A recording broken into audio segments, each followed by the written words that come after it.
আসসালামু আলাইকুম। আজকে রান্না হবে হচ্ছে কবুতর। তো আমরা এখানে কবুতরের মাংস নিয়ে নিয়েছি।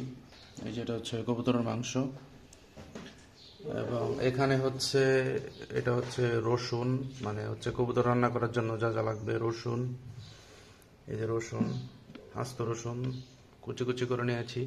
তারপরে হচ্ছে পেঁয়াজ, তারপরে হচ্ছে তেজপাতা, পরিমাণ মতো লবণ, হলুদের গুঁড়া, মরিচের গুঁড়া, তারপরে হচ্ছে জিরার গুঁড়া, ধনিয়ার গুঁড়া, আর হচ্ছে এলাচ আর দারুচিনি একসাথে গুঁড়া, আর হচ্ছে আদা বাটা।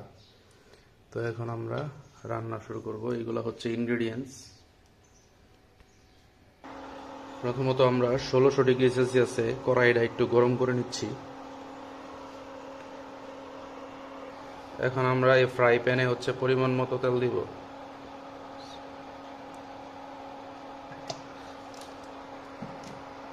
তেলটাকে একটু গরম করব। তো এখন আমরা তেলের মধ্যে তেজপাতা ছেড়ে দিব, যেটাকে বে লিফ বলে। এখন হচ্ছে পেঁয়াজ দিব। পেঁয়াজটা একটু ভালোভাবে ভাজতে হবে। তারপরে হচ্ছে রসুন দিয়ে দিব। পেঁয়াজ এবং রসুন আর তেজপাতা দিয়ে দিলাম। এখন হচ্ছে নাড়াইতে হবে।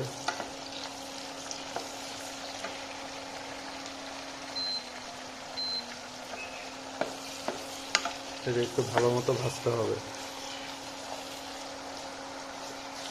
এই পেঁয়াজটা এবং রসুন এবং হচ্ছে তেজপাতা এগুলো ভালোভাবে একটু, যাতে একটু কালার চলে আসে ওই পর্যন্ত আমরা নাড়া দিতে থাকবো। এখন হচ্ছে মশলাগুলো আমরা দিয়ে দিব, যে মশলাগুলো আমরা আপনাদের দেখাইছিলাম। প্রথমত হলুদ দিয়ে দিবে, তারপরে হচ্ছে মরিচের গুঁড়ো, তারপরে হচ্ছে এলাচ এবং দারুচিনির গুঁড়ো দিয়ে দিলাম। তারপরে হচ্ছে ধনিয়ার গুঁড়ো দিয়ে দিব। তারপরে হচ্ছে জিরার গুঁড়ো দিয়ে দিব, এবং হচ্ছে আদা বাটা। তারপরে হচ্ছে লবণ পরিমাণ মতো। সব কিছু দেওয়ার পরে এটাকে ভালো মতো কষাবো, যাতে মিক্সিং হয়ে যায় মশলাটা। এটা যত ভুনবেন তত মজা লাগবে।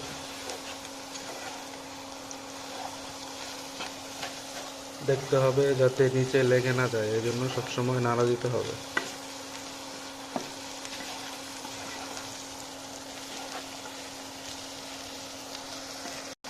নাড়াইতে হবে যাতে নিচে লেগে না যায়।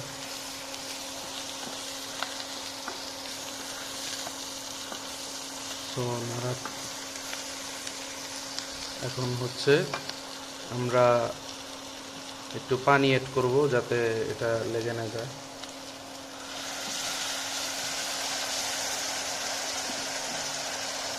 পানি এড করার পরে আবার নাড়াবো। এখন এটা হচ্ছে একটু ভুনতে দিতে হবে, কিছুক্ষণ রেখে দিব।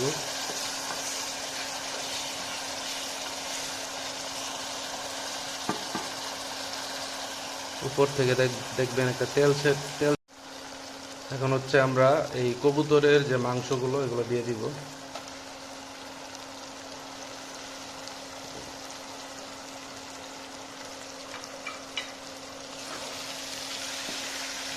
মাংস দেওয়ার পরে আমরা হচ্ছে ভালোভাবে করে ভুনবো।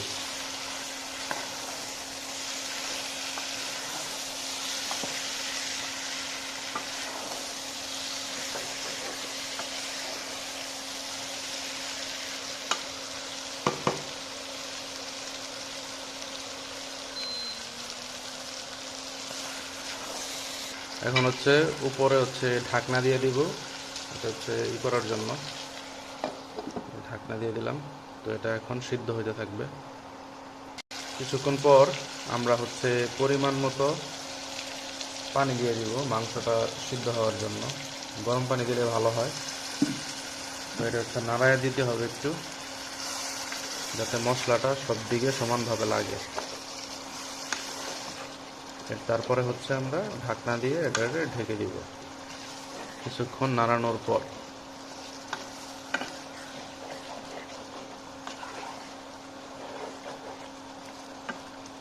এখান থেকে দেখবেন একটা অয়েল চলে আসছে উপরে, তখন বুঝতে পারবেন যে মাংসটা হয়ে গেছে। এখন হচ্ছে এটা ঢাকনা দিয়ে ঢেকে দিতে হবে।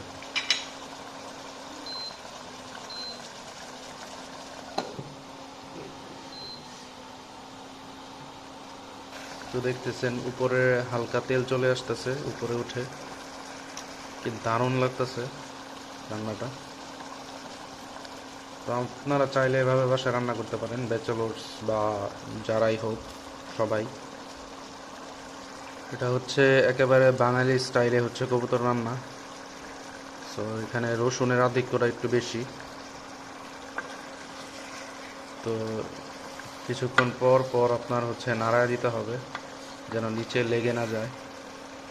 আমরা যে মশলাগুলো ইউজ করছি এগুলো হচ্ছে আপনারা পরিমাণ মতো 2 চামচ বা 3 চামচ বা 2.5 চামচ এভাবে ইউজ করতে পারেন।